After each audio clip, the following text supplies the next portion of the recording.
vous avez l'intention de monter un business, ou vous l'avez peut-être déjà monté, que sais-je. Et il y a un point qui est très important. Vous avez sûrement, et je l'espère pour vous, défini votre cible, votre client idéal, votre avatar. Ce serait bien de faire le point sur votre avatar. Est-ce que vous comprenez, et c'est ma question, est-ce que vous comprenez que vous n'êtes pas votre client idéal? À chaque fois qu'avec un client on fait le point sur le client idéal, j'entends « oui, mais moi je ne ferai pas ça ». Vous n'êtes pas votre client idéal. Votre façon de voir les choses, ce n'est pas ce que le marché attend et ce n'est pas ce pourquoi les clients voudraient dépenser leur argent. Donc attention, ne faites pas l'amalgame entre vous et votre client idéal. Peut-être que votre client idéal est à l'opposé de vous. Et oui, ça arrive.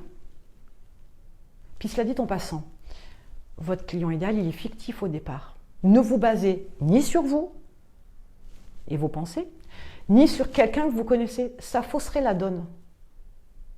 Le but du client idéal, c'est de partir un petit peu, entre guillemets, à l'aventure, puisque c'est un personnage fictif, mais de laisser les chiffres par la suite, les statistiques, vous donner l'information. Rectifier le tir. Ça sert à autre chose, je suis d'accord, mais comprenez que vous n'êtes pas votre client idéal. Ne faites pas l'amalgame, ne mélangez pas tout.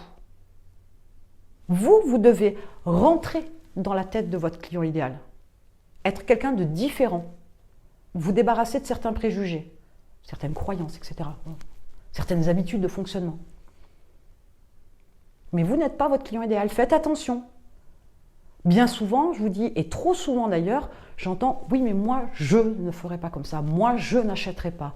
Oui, mais vous touchez 1 200 € par mois, vous ciblez un client qui en touche 4 000 par mois, la démarche n'est pas la même, le fonctionnement n'est pas le même, les attentes, les besoins ne sont pas les mêmes. Donc votre réflexion, elle est nulle et non avenue, elle ne sert à rien. Ce n'est pas vous qui achetez, c'est votre persona. Mais lui, il gagne nettement mieux sa vie. Donc il ne réfléchit pas de la même manière, il ne dépense pas ou il n'utilise pas son argent de la même manière. Faites attention. De mon point de vue, c'est l'exercice le plus difficile que vous ayez à faire. Vous mettre dans la tête de votre client idéal. J'entends. Et c'est le switch comme ça qui est à faire. Tant que vous ne l'avez pas fait, vous aurez du mal à comprendre votre cible. Une fois que vous l'avez fait, par contre, les doigts dans le nez. Attention, vous n'êtes pas votre client idéal.